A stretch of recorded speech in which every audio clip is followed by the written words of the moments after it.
Hello, this is Tammy with Autistic Wiki. And remember the last video, I said that I wanted to start the Walk in REDInstead April challenge. And that was on the 2nd, and I did REDinstead for the thing. And sure enough, as I was concerned, I haven't really caught up since then.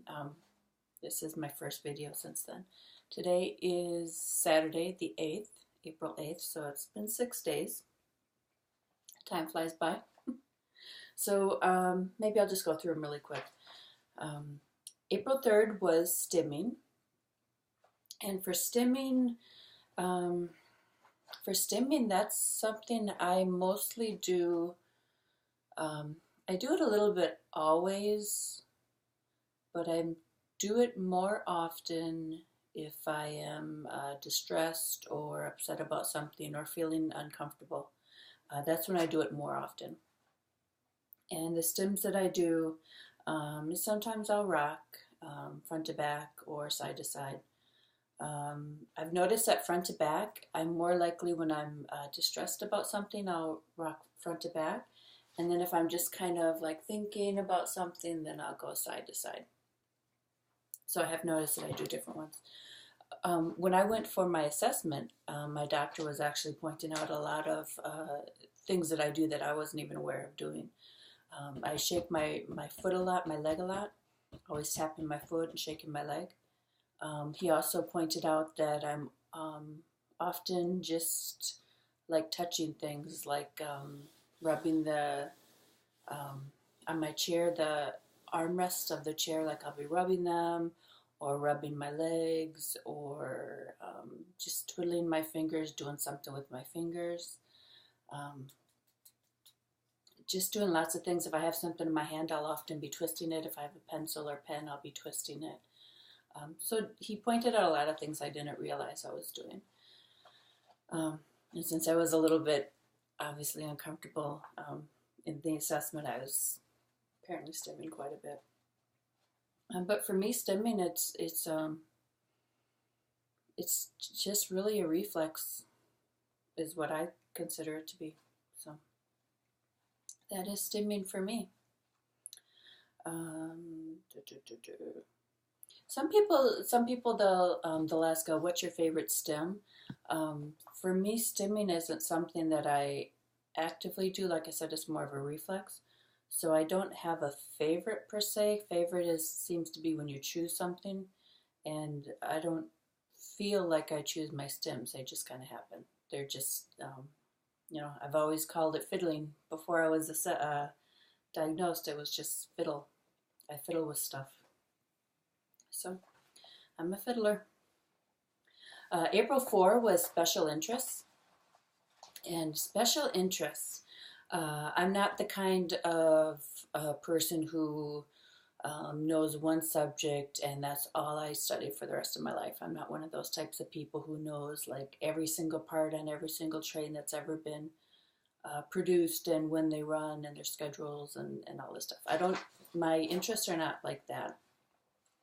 My interests I tend to cycle through interests, and it might be something that's happening in current events, like with starting around October, November, when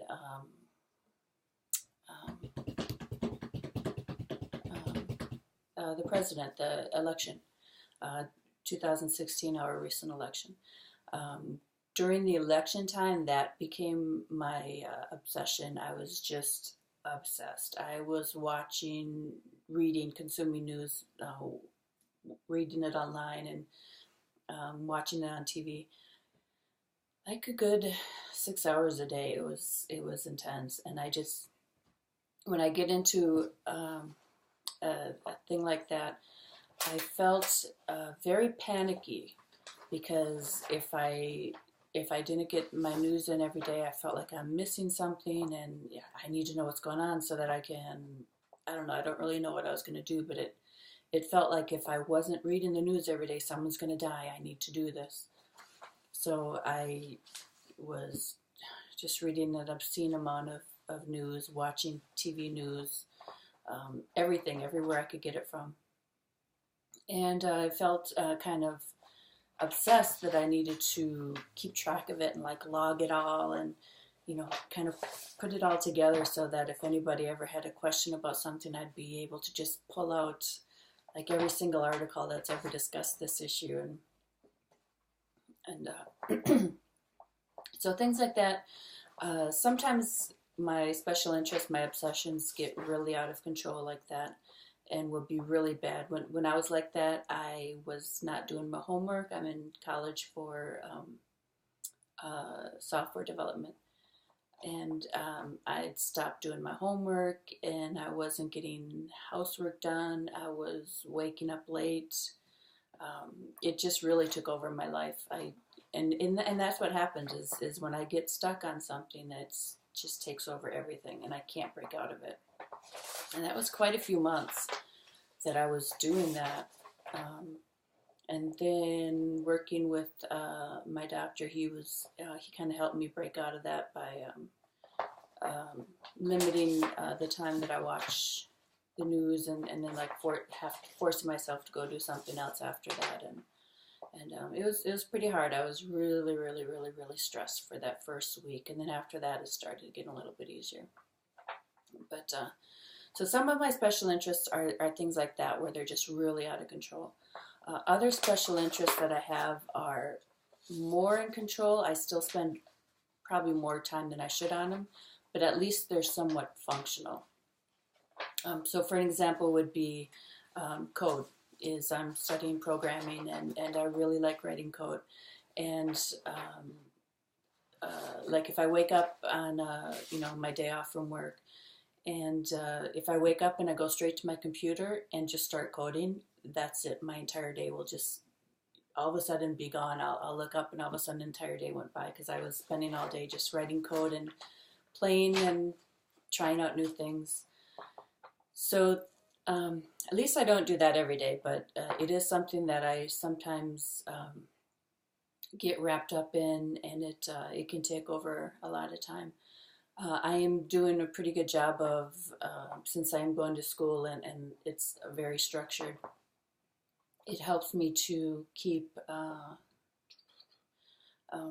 focused on one subject at a time, and then we have to move on to the next subject the next semester. And I get pretty frustrated because I want to continue working on this one subject, but we have to keep going on to the next one. So it's helping me to stay a little bit on focus. And then as my if I get my schoolwork done on time, then my reward is I can spend the rest of the week, just writing code and going crazy and stuff. So, it's those types of things. My obsessions are pretty good because they help me with what I want to do in work.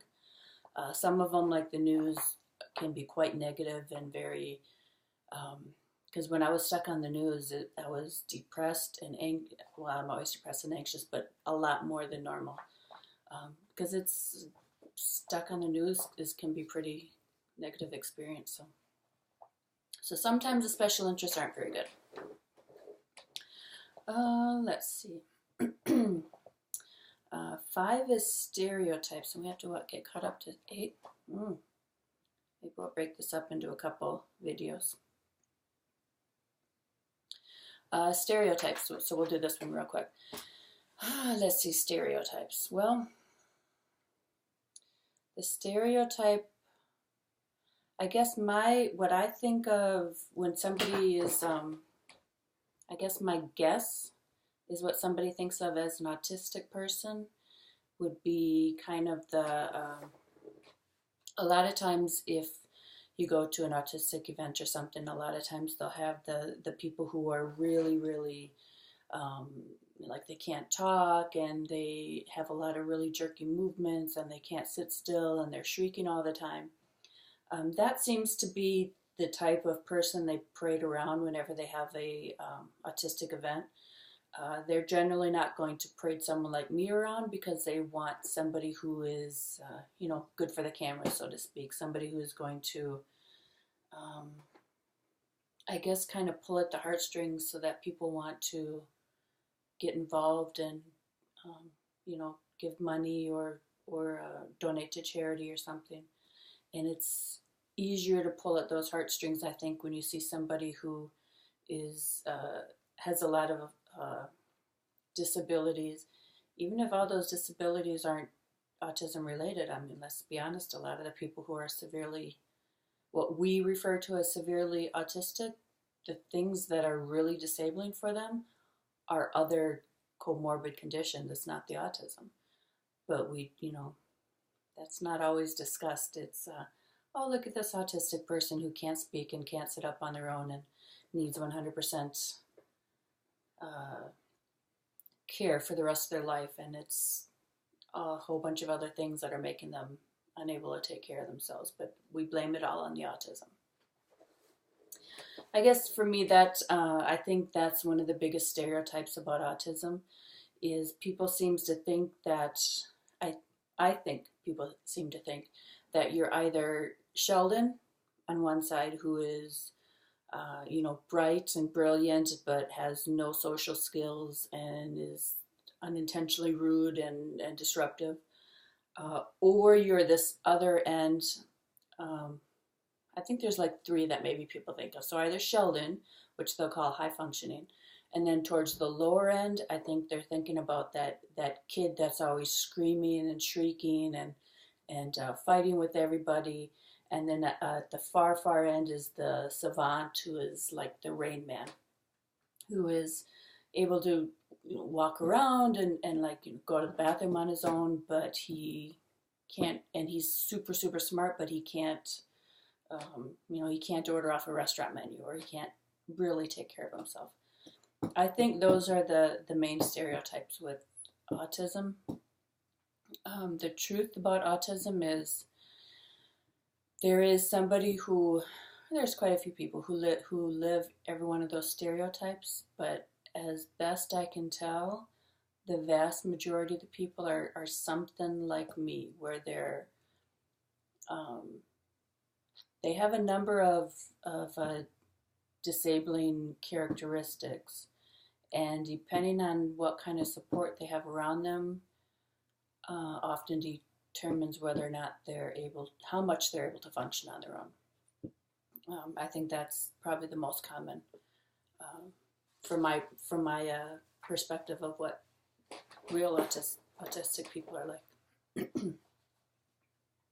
All right. So this video is already at 12 minutes, which I think is kind of a long video. So I'm going to cut it in half, and then I'm going to start the next couple, you know what I mean, start the next ones on another video so that it's broken up a little bit. Okay? So thank you for watching.